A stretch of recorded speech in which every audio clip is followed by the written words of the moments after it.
Casper here. Today we're going to look at a gambit that almost nobody talks about. So if you are a gambit lover and an attacking player, kindly bring your eyeballs closer to the screen because today I'm going to show you how to crush your opponents in a different way with d4. I mean, what else? Most of your opponents will respond with d5, after which I recommend you go pawn to c4. Now this is not going to be some boring stuff that you guys see on your screens. After c4, you're going to see your opponents playing pawn to e6. And this is officially known as the QGD, the Queen's Gambit declined. The Queen's Gambit accepted is where black takes on c4. So if they play pawn to e6, then this becomes the Queen's Gambit declined. What do I recommend after pawn to e6? Obviously, you don't resign, but you play e4. Now you guys, this is called the Diemer Duhm Gambit. I even found some games in the Masters Database. So if you have eyeballs, go and check them out. Now before I show you some crazy tactics, you guys, let me just explain to you what Stockfish thinks so that I can give you much confidence in this gambit. First of all, Stockfish gives a negative 0.9 to black.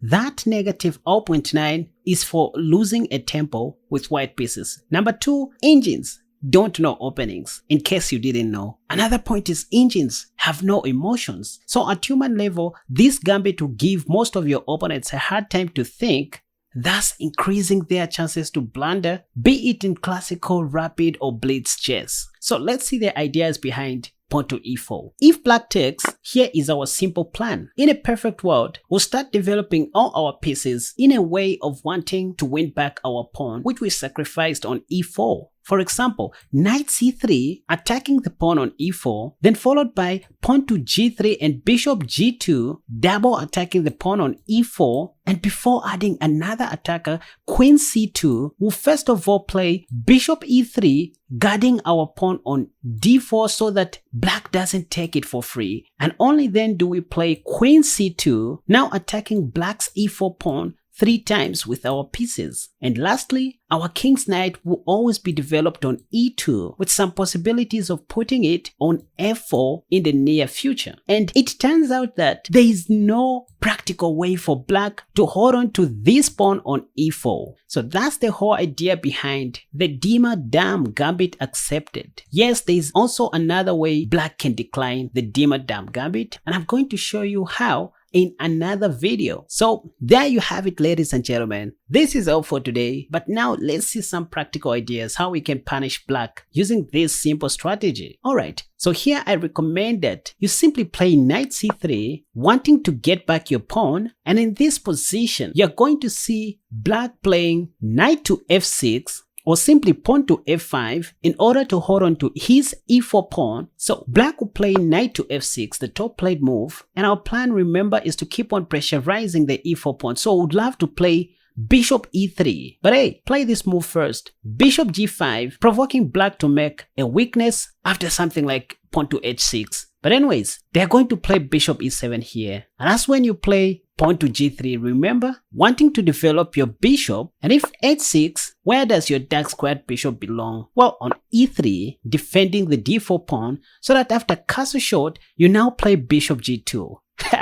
And here, ladies and gentlemen, bishop b4 is by far the top played move, pinning your knight so that black can hold on to his e4 pawn. But here you have knight e2, so they'll play knight c6 here, developing a piece, castle short. So you can see how we are simply using black's e4 pawn as a distraction and the main basis of our piece development. That's psychology chess, which Stockfish doesn't know. So after you castle short, black is going to play something like pawn to e5 here. You just advance your d pawn, attacking the knight on c6, knight e7 here. And oh, wait a second. Yes, you can win back your pawn by playing knight takes e4. But after black takes your knight on e4 and bishop takes, they have this dangerous move, pawn to f5. So honestly speaking, the right piece to use in order to take the e4 pawn is either the queen or the f rook. Because queen takes d4 or rook takes d4 would threaten to capture the e5 pawn as well. But at worst, yeah, knight takes d4 is not much of a stretch. So just simply play a3 here, so that if bishop takes, you take back with your other knight. Simplification. And after bishop f5, black still holding on to his e4 pawn. that's when you go rook e1, because you want to win the e4 pawn with your rook after something like bishop c5. If b6, you can go b4, queen d7, queen c2. Look at that. Rook sc8, now you play rook a d1. The pawn on e4 is just a decoy for your development of pieces. s6, knight takes e4, that's when you take the pawn. And after knight takes, you take back with your bishop. After bishop takes, now taking makes more sense, because if black plays f5, well, you can simply take the e5 pawn. This is better than taking on e4 with your knight. Done. Anyways, back to this position where we play bishop g2 in an effort to win back the pawn on e4. And this is where we saw black playing bishop b4. Black can also play something else like knight c6 here.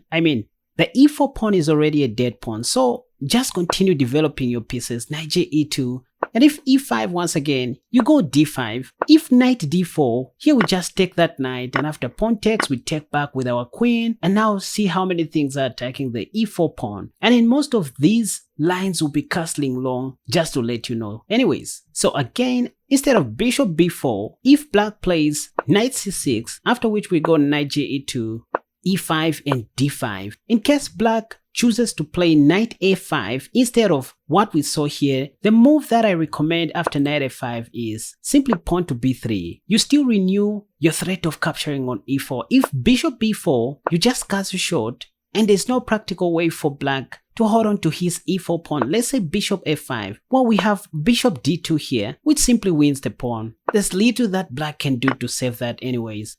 Bishop takes, and bishop takes b4, attacking the knight. If bishop takes g2, hey, don't take the knight, so you go king takes g2. And now Stockfish favors white in this position. Where is this knight going to go? Anyways, back to our Diemer Duhm Gambit accepted, where we give up our pawn on e4. So once again, go knight c3. Alright, we just finished looking at the knight to f6 line, but this time you might not see knight to f6 by black. They may play the move pawn to f5 here. What I would recommend to be doing in classical matches is to simply play knight h3 and start taking advantage of these second dark squares, because they are weak. But hey, the move that I want you guys to try out is pawn to f3, kind of the minority attack. If queen h4 check, you have pawn to g3, blocking the check and winning back your pawn on e4. But if e takes f3, well, the game is equal, even though you are down a pawn according to Stockfish. Once again, you just play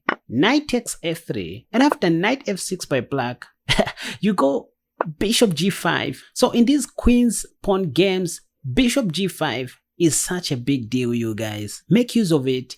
The whole idea is just to provoke pawn to h6, and here you don't even have to retreat your bishop back to e3 because you don't have a pawn on f2 which would support your dark squared bishop, so you better just take that knight. That's the whole idea. And if queen takes f6, well, you have knight e5 preparing to go queen h5 check, making black to lose his right to castle. For example, if black plays any of these highlighted moves in red, let's say bishop b4, you can simply go queen h5 check, and I can't even play g6 because of knight takes g6, attacking the rook. Let's say rook g8, you simply go knight f4, discovery check, and after something like king d8, you simply castle long, which is good for attacking players. Let's go back. Well, in case black doesn't play bishop b4, allowing you to go queen h5, let's say if they play something else like pawn to g6, stopping your queen h5 idea, well, I recommend you just go bishop e2. This is a very sneaky move. And again, black has to find a Stockfish move here, which is pawn to h5.